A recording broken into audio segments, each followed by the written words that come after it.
Okay, I think we can start now. Good evening, everyone. Before we move on, I just request you all to mute your mics. Okay, so I am Madhumita, pursuing my final year BTech Industrial Biotechnology in Anna University, and I'm a volunteer for NGSF. So, as you all know, Next Gen Scientist Foundation is a science outreach non-profit organization committed towards promoting science amongst Indian youth and guiding them to careers in research. You can always contact us for any help regarding research and career opportunities. So today we have with us Soumya Shivasankaran, a PhD candidate in pharmaceutics. Her expertise is in pharmaceutical material characterization, simulation-based optimization, data analysis, and interpretation. Therefore, this would be a great opportunity for all of us to start with Python and learn to analyze our data from the expert herself. Therefore, I request Soumya to start with it. Madhumita, for that introduction. Good evening, everyone. Thank you all for joining this session on Python for Research. My PhD, I have used Python extensively to build models that would accelerate the development of pharmaceutical formulations. So I hope I am clear and you all can see my screen. Okay,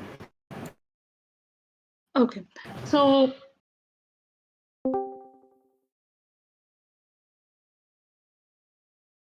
okay, so See your screen.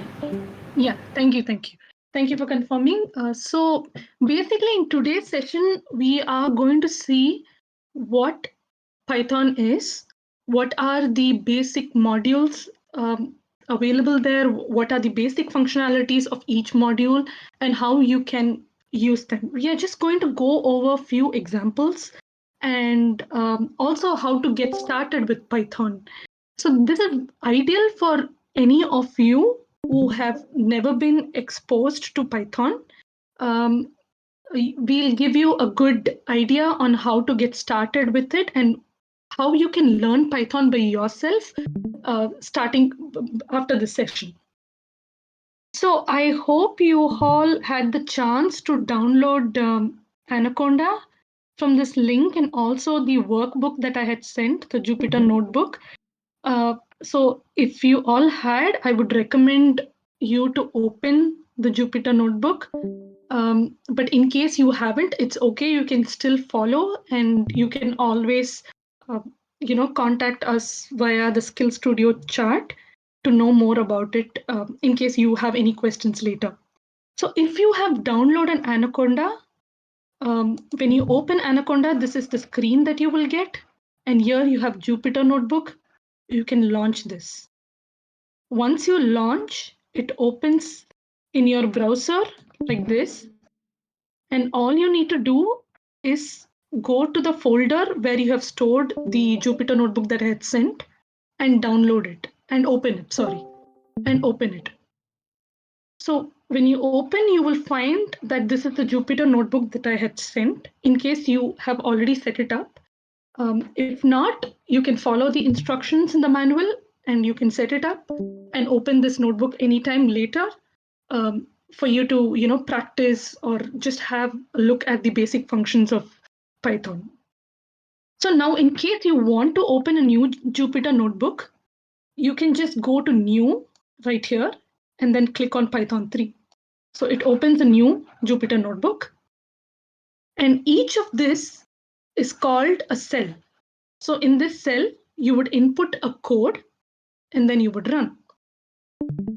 So the best part about Jupyter Notebook, I'm going to close this because we are not going to use this new Jupyter Notebook. I'm just going to use the old one to show you how things work. The best part of using a Jupyter Notebook for running Python commands is that it is very easy to read. It will be organized. Like I said, you can see that you can use a lot of fonts, colors. So it might be very good for you to submit as a report in case you have any project. Or it is also good for yourself if you want to look at what you have done, like, in days to come, if you want to look at, you don't want to be confused on how things look or what you have done. So this would be easy for you to understand. So that's an advantage of Jupyter Notebook. So I highly recommend that whenever you want to run Python code, whenever you want to work with Python, you use Jupyter Notebook for your understanding and for others' understanding in case it's a submission. So firstly, why is Python so popular these days? Firstly, it's an open source programming language. It is free. It is very simple, concise, and it is very easy to learn for scientists. So I believe most of us here are from life science background. We probably don't have a great exposure during our undergrad to computation. And that's okay. That's because of the nature of our study. But these days, computation is becoming a big part in research, both academia and industry. So it is always good to know a computer programming language, and Python happens to be the right choice because it is probably the easiest to learn. So I think you all have taken the right decision to start learning Python. Okay. So I want to go over 4 modules before I can share some of my personal experience on how I went about learning Python and how it has been useful and what's the scope if you know this language.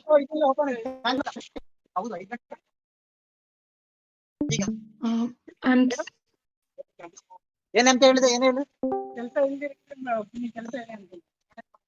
ಏ ball ಎಷ್ಟಿದಾವ ಹೇಳವನ Is everything okay? ಒಂದ್ ಹೊಡೆದಿತ್ತು You can carry on. Someone by mistakenly they have unmuted. I've taken care of it. Okay, thank you. Okay, so like I said, I'm going to be discussing 4 important modules that are frequently used with some basic examples. And then I would move on to sharing how I went about learning Python, how I have used it for my research, and what are the advantages for you to learn if you know Python, whether it is academia, whether you want to branch out to academia or the industry, what advantages you have. Okay, so one of the modules of Python is NumPy. NumPy is very popular because in this you can store arrays, a range of elements as arrays. So in these arrays you can perform intense mathematical operations. NumPy facilitates that. So it is important that to access the NumPy functions, you first import the NumPy into your program. So that's why we have an import statement here. So I am going to import NumPy as NP. And why do I name NumPy as NP as a short form? Because later in the program, whenever I want to call NumPy and access a NumPy module, I just want to write it as NP instead of NumPy. That's going to save me some time. So it might be irrelevant in this case because we are just looking at simple examples. But when you are going to perform a highly intense computation, you might have chunks and chunks of code which you don't, which probably would look very messy. And for that, it is good to always have shorthand notations. Also, it saves you time. So to import the statement in this cell, I say input numpy as np, and then I should run this to process this command. So you have the run right here. Okay, so the numpy has been imported right now. So now I have 2 variables x and y, and I'm going to store them as arrays. And in each array, I'm storing few elements, 3 elements in each array. So if you see, x is a NumPy array. So in order to access that function, I'm using NP, the shorthand notation that I used, and I'm assigning the array the values of 1, 2, and 3. And for y, I'm assigning 4, 5, and 6. So when you run that, your x and y are stored with the corresponding values. So now this is just a basic example of how you can store, how you can define an array. Now, if you want to find the mean of the array or the mean of the elements, say there's a necessity that you have some, the marks for biology is so much in a class, and then you store them in an array and you want to find the average of the class, you can always use the mean function. This is a simple example of how you can use the mean function. So if for that, you can just say x dot mean. Now, the reason why you can associate mean with x is because x is a numpy array. Now, suppose x is not a numpy array, you probably will not have access to this function mean.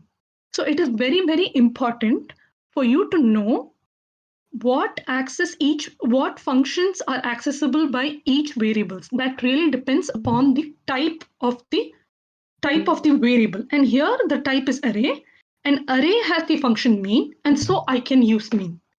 So let's run x dot mean, I get 2, y dot mean, I get 5. So that's one computation that you can do. Let's say I want to know the shape of the array, which means the dimensions of the array. So I say x dot shape, this is a data attribute. It tells me the dimension. So it says 3 comma, it's just 3. So basically it means that there are 3 elements in the row. So another function of NumPy is line space. So now here I assign x to be spaced between 1 and 10. And I decide that I need 10 values between 1 and 10. So when I run this and then I run x, you see what I get. I get 10 values between 1 and 10. Now, if you want, I can change 100 to be y to be 10 to 100. And then let me rerun this and then run y. And you see what happens. It ranges from 10 to 100 and it is equally spaced. Now, the big question is, where would I use this? So we wouldn't have a good idea about how we can use this without really having an idea or project in our hand. But you can imagine if you want to mention a 3-dimensional space, if you are going to set up something, for example, in my case, right, I had to define a 3-dimensional spherical formulation because I was using this for pharmaceutical development, formulation development. So for that, I needed this line space function to define the coordinate system. So in that case, this was just the first step of my whole project. So this was a very useful function. Line space in NumPy was a useful function to define the space. So now we know. So now I have just reassigned y to be 1 to 10, just for simplicity in order to show you. Okay, so now I think you have an idea about what NumPy is. NumPy is numerical Python. It facilitates storing a range of numerical elements as arrays, and you can do multiple computations with that array. And I just showed you a few of them to just make you familiarize with how things work with Python. So if you are ever going to deal with numbers, a lot of numbers, you know what to use. You can always look into the NumPy module. You can always go and Google the NumPy module. You can learn more about it. And then you can be sure that you want to use NumPy and what function you want to really use in order to realize your idea. So another module that we have in Python is scikit-learn. It is a very important module because it is a machine learning library. So that's the term right now, right? What is machine learning? It's used everywhere in all industries. What exactly is machine learning? Machine learning is nothing but the computation, the program takes in data, it builds a model, the computer itself learns the behavior of the data using the data, and then it predicts an outcome for unknown points. So you can just take an example where x equals 10y, you have this relationship, x equals 10 times y. So that's a model that was built by the machine using existing data. Now you want to predict x for another y, which is not in the data set, the model can predict. So that is what is called machine learning. So that is a very simple example, a linear example. Same is expressed here, where I am importing a specific function from the scikit-learn. It's called sklearn. So I run it, and then I get an R square for it. This is the R square coefficient of regression. So I use x and y, which we defined earlier using line space, to find the coefficient of regression. And we know that it's going to be 1. So what does this really mean statistically? That x and y, x equals y. So that's, they are exactly correlated. They match exactly. So this is an easy example for you to know. But in case you have several other variables or some complex functions, which of course are not equal. Just imagine y is something else and not equal to x. So it's not going to be perfectly correlated. So you might want to always use the R square score in order to know how much two variables correlate, whether it is for your research or for building a model. This R square from sklearn is going to be very useful. One example of how we frequently use will be in analysis, Beer-Lambert's law, where the concentration is proportional to absorbance. So we can find what the R square is if we have an array of two numbers where one is concentration and second is absorbance. We can find what the R square is. That is a known model, so we should know that it should typically be good. But so you can find how much the R square you're getting between x and y for any two variables to know how dependent they are on each other. So apart from this R square, R2 score, there are several other scikit functions. One will be just fitting data x and y exponentially, logarithmically. I have not got into the details of it because I wanted to focus on the basics of what each library can do.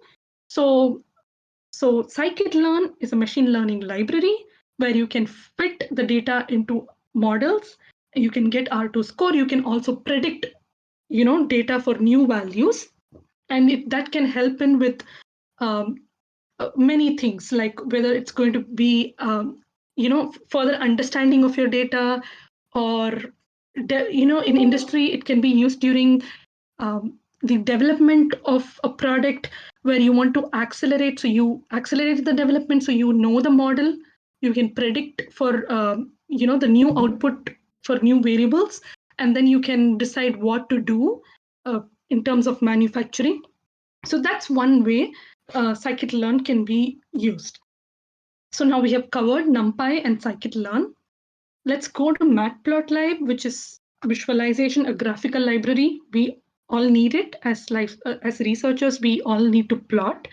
So this is the command to import matplotlib. Again, I'm using a shorthand, PLT. So when I run this library is imported. Now I can access any functions associated with that library. So let me again just plot x versus y that I have defined in NumPy. So when I plot it, I get a straight line because, the same value. So I get x equals y, it's the straight line. Now you see that I have commented some of these, meaning some of these commands begin with hashtag, right? So what does that mean? It means that I have commented them. Why is commenting important? Because while we are running a huge code, sometimes we need to do trial and error of which works and which does not work. You cannot keep deleting your commands and adding them again and again.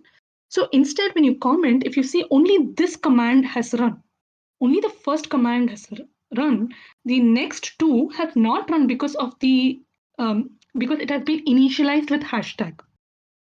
So if you want, we can always like rerun it. We can remove the hashtag and rerun it. So I have removed the hashtag for the third command, which is the title command.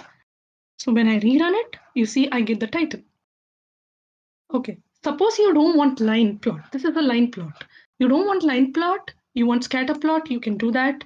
So I'm going to use this command, which is for scatter plot. You see, it plots X and Y with circles, which means scatter. Here I didn't mention anything, so the default is line. So when I rerun this, you see I get dots. So the default color is of course blue, but there's also a way to specify colors. When I put geo, it becomes green dots. So you see it becomes green dots. So you can play with this a lot, as much as you want. You can highlight, you can make this bold, italicize it, you can change the font, you can add legends, you can add the axis labels, you can change the font of the numbers in the axis. You can also include two data sets. Say there was a Z, and you probably want to include Z. So you can also plot X versus Z in the same graph. You can add subplots. You can do multiple things with this. So for which you need to Google the library. So Matplotlib is the library that is necessary for visualizing your data. Okay, so I hope so far everything is good. So is there should I pause for any questions, or should we wait until the end? If any of you have any questions, you can, I don't know if you can ping, or do any of you have questions? Okay, I'll take that as a no, and then we can move forward. Okay. So I just wanted to quickly talk about strings. Strings is nothing but a sequence of letters. And why is this very important to us? Because we know DNA sequences, protein sequences, they're all sequence of letters. So it is very important to our field to know about strings. So let's say name equals Jim. So I am assigning the variable name to be Jim. I run it. Now I want to know what's the data type of name. Of the variable name, it comes as string. So here, of course, I know that name is string because this is simple. I just assigned it. But imagine in a huge program, you have like hundreds of variables. It's very easy for you to get lost on and not know what each variable is. So this type command can come in handy in that situation. So that's why I wanted to just let you all know how type can be used. Now I have a lot of names here. Names equals Jim, Tim, Raj, and Jim. So I separate them with commas and then run it. And then when I want to find the type of names, it is a list. So what is list? List is nothing but a number of elements put together. So you can see that the list names is a list here where each element in the list is a string. And you know that. So let's define another list, age, and these are just numbers, integers. So when you run that and when you want to find the type of age, it's going to be list again. Because age is a list. But however, each element in that list is an integer and not a string. Now, list the position, the value of each element in the list can be accessed using indices. So when I put names of 0, I get Jim. So you must always remember that in Python, indexing starts with 0. So when I say names of 0, it's actually the first one in the list name. So the first one is Jim. So let's say I want names of 5, right? So names of 5, you might think that the 5th name is Jim, but no. Since the first name is indexed at 0, the 5th name will be indexed at 4. So when you say names of 5, you should get an error because it is out of range. So always remember that in Python, indexing starts with 0. Names of 4 is also Jim. So another one that you might want to use frequently is the checking operators. Equal to is one of the checking operators. So when you want to check if a particular variable is associated with a value, you can always use equal to. So now I say names of 1 equal to Jim. So what is names of 1? If we go back to our names of 1, this is names of 0, this is names of 1 is Tim. So Tim equal to Jim is a false statement. So when you run, you should get false.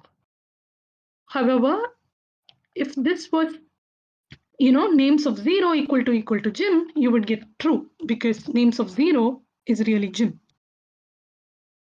Okay, so that is the checking operator. It's a basic command that you might want to know while programming. Okay, so imagine this is a list of people, a list of residents in an area, and you want to know how many gyms are there in the list. So you want to know how many gyms reside in this area. So you can do that by using a for looping condition, for loop, and then an if condition. So let's see how we do that. First, I assign a variable as 0, count equals 0. That's the initiation. Now I say for I in range length of names. So let's break down the statement. Okay, so anytime you want to add a new cell, you can say insert cell below. You can just use the plus icon here. So since I have inserted, now let's say what length of names is. Length of names. 5. What does that mean? That there are 5 elements in the list names. Okay. So what is range of length of names? Range of length of names.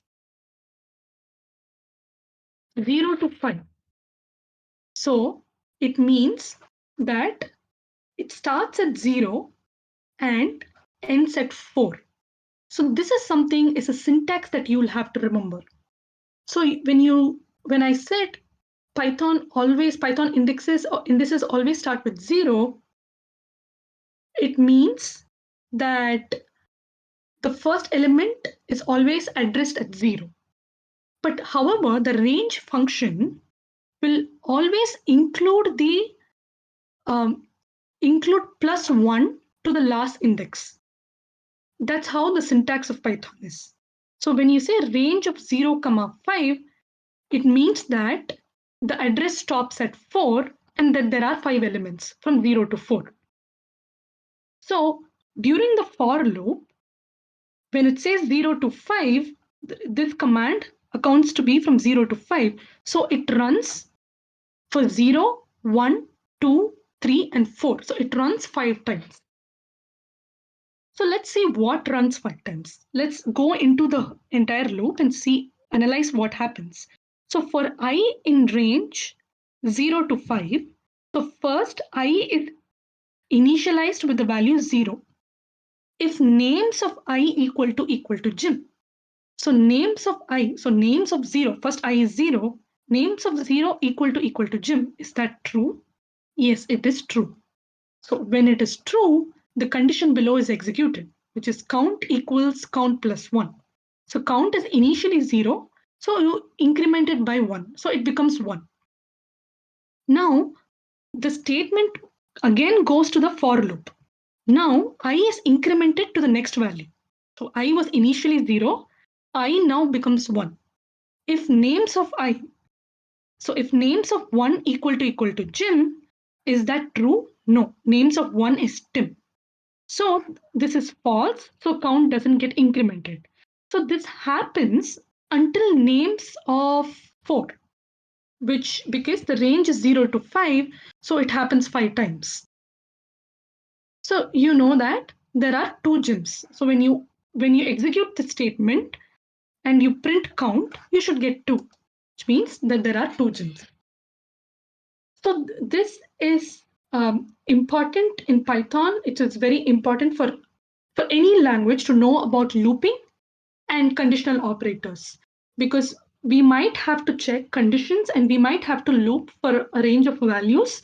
So we can also go and manually do this. If say if names of 0 equal to Jim, count equals count plus 1, and then you have to write it 5 more times, names of 1 equal to Jim, which you don't want to do. So for saving computational time and your time, this is what you would do. You would include the looping statement. So this is something that we always have to keep in mind, that when you want to perform the same action for a number of different elements, you can always use looping statement. So I just wanted to briefly introduce you to strings and lists because they are very important for the field of life sciences, like I said, because we deal with a lot of strings. Finally, pandas. So pandas, you can just imagine pandas is an Excel within Python, because it can give you, you can, arrange values as tables. So let's import pandas as PD. Okay. Now you are defining a variable as a dictionary. So in dictionary is nothing but you have a column name and you have the values for that column. And then you have a second column name, and then you have values for that column, and you can keep adding how many ever you want. So in the dictionary, you have a column name plus values for that column. So those kind of data sets, those kind of data types are called dictionaries. So dictionaries are always defined within parentheses. So now when you run this, yes, so data set is initialized with that, with this dictionary. So basically, this is the same data that I used in string, but I'm combining those two. So names and age, I'm combining those two in such a way that the names and age correspond to each other. So now I am converting this data set as a data frame. What is a data frame? It is a table. Just imagine data frame is a table. It is just a word for table under the Python's Panda library. So now you're naming that table as voting eligibility. You run this command, and then you see how voting eligibility looks. You can see that they are arranged as tables. These are indices. These are arranged as 2 columns. Jim is aged 25, Tim 40. So it is much more clearer. So when you are dealing with the huge data sets, this is a good way. Pandas is a good way. And it's not that you always need to use, you need to define dictionaries and then convert them to data frames.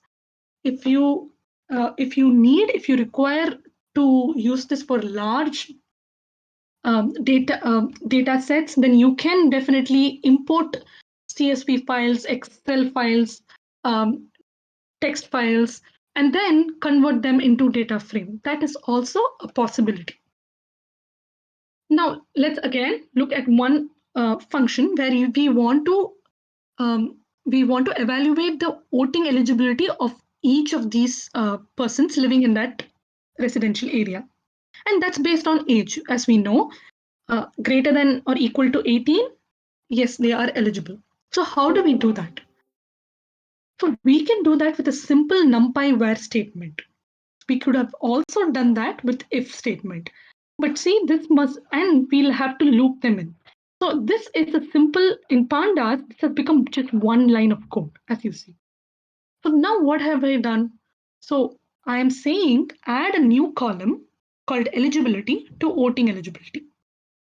And then look at the column age. If that age equal to is greater than or equal to 18, wherever that age, that's why I'm using the where function under NumPy. Wherever that age is greater than equal to 18, assign that column value, the new column value called eligibility as true. If not, assign it false. And that's what I'm telling. When we run this statement and when we look at this, we know everyone is eligible except the last Jim, who's only 12 years old. So briefly, in this session so far, you have looked at 5 important things. First is the use of NumPy. Whenever you want to be using, defining space, defining a 3-dimensional structure or a 2-dimensional structure for your, it can be for docking or for, for drug release or many advantages for that with respect to life sciences. You can always use NumPy.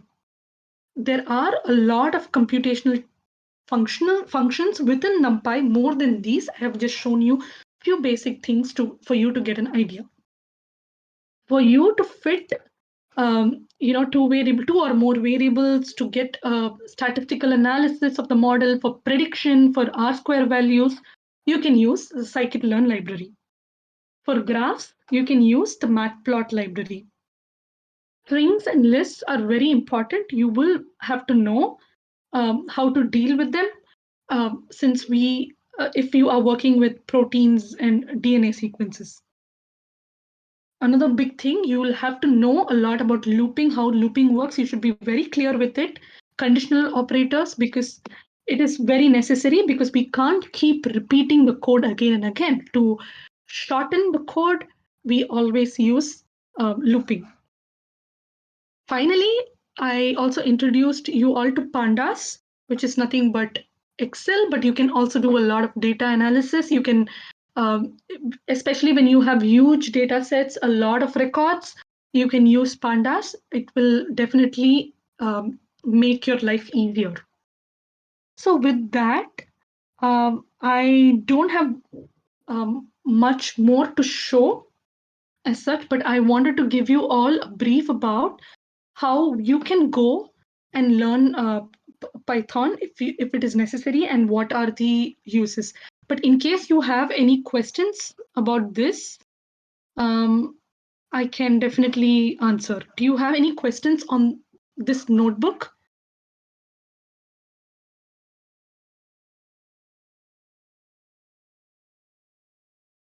So should I take that as a no? Okay. You can always come back, chat in the Skill Studio chat, and let me know. You please definitely tag me in whatever queries you have, and then we can talk about it. I will also leave my email in case you prefer to contact me over email. That is also fine. But a little bit about how I got into Python is I took a course called Python for Research from EDX platform. It is a very good course, and I think it is still available, and you can take it if you all are interested. It is free of cost, but if you need a certification, you will have to pay for it. So that gave me a very good idea about what how to get started with Python, how to look for things. That course really gave me a good idea. But the actual learning really depends on our needs. So what my project demanded, that only I would know, and I would learn according to my project or according to the business. If anyone is doing it for industry, according to the business, everyone would have different needs. It's not possible to master a programming language completely, because there are so many aspects to it. So, but the question is, how much do we need as life science students or graduates? How much of this do we need? It really depends. there are people who branch out to data science because within the biotech industry or pharma industry, there are several data scientist position. So to branch out, yes, you might need a lot of computational knowledge. You will need Python, and you should know a lot of packages. You should be very handy with it. But for someone who wants to use it for research or not as data scientist, just as a regular scientist in an industry, to analyze data and to give insights to the team on how things can go forward, how the research can go forward, you might not really want to know a lot of packages. That's absolutely not necessary.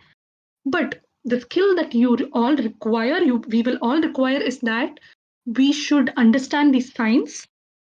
We should be very comfortable with what is required. We should know that at the back of our hand, what the science is, what is really required. And we should also be able to mathematically convert it.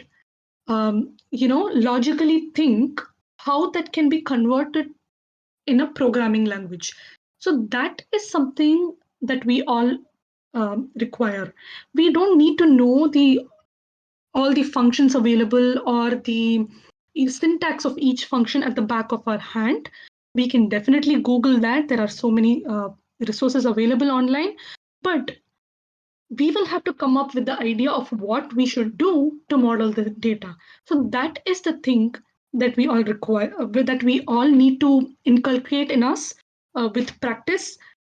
How we think, how we sharply think, logically think, so that we can Google the right thing and find the right syntax. Because you don't want to be lost in between so many available resources.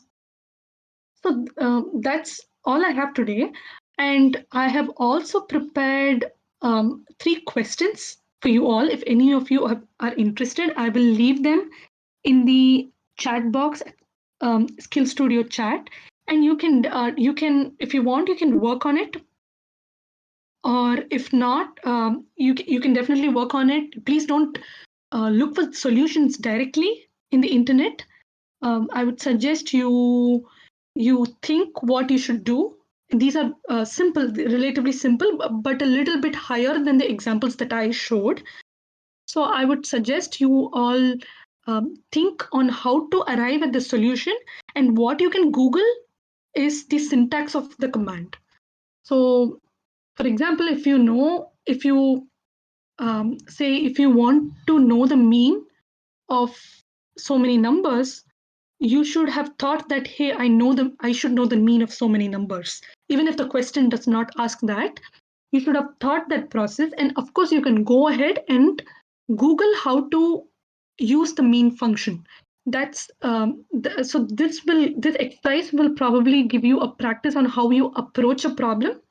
So please don't Google the solutions as such. So with that, I don't have anything else, but I will take any questions if there are.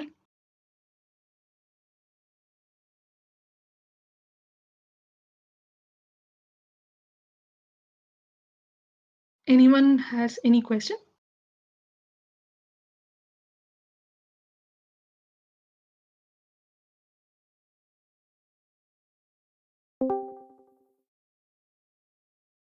Okay.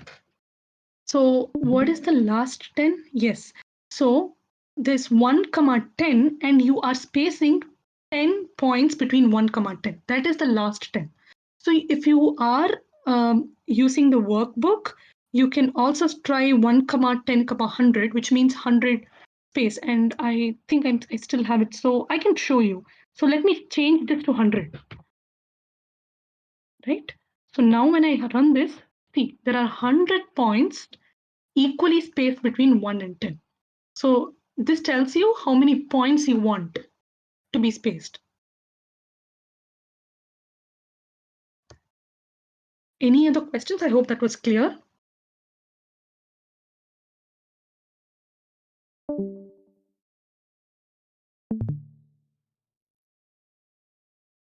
Sure. You can, if anyone doesn't have any more questions, you can always leave leave a chat, and I'm going to be sending the 3 questions right now. You can, if you want, you can work, or you can work at your own pace, think at your own pace and work. We can always talk about it. You can always leave, but make sure you tag me whenever whenever you leave, if you want to talk to me, or you can also discuss among yourselves. That's also fine. I'll also email. I'll also put my email ID so that you have it. So with that, anyone else? Last chance. Okay, I'll take that as a no. Thank you all for being here. I hope this was useful, and yes, it's a good decision to learn Python. It's a big plus. Thank you so much, Soumya. I guess you can also share with us if you have any resources on learning Python. That would be probably useful. You can put it in the chat, and we will work on the problems which you give, and we'll try to put up the solutions in the chat. I guess everyone can work on it and improve ourselves with Python. Thank you so much for actually helping us learn and giving an idea about how to start with Python. Thank you so much, Soumya. Thank you. It's my pleasure. Please do the problems. I'm sure it'll be helpful. It'll be a good start for you all. And happy learning Python. Bye bye. I'll send all the resources that I have soon. Thank you, Soumya. Thank you, everyone, for attending.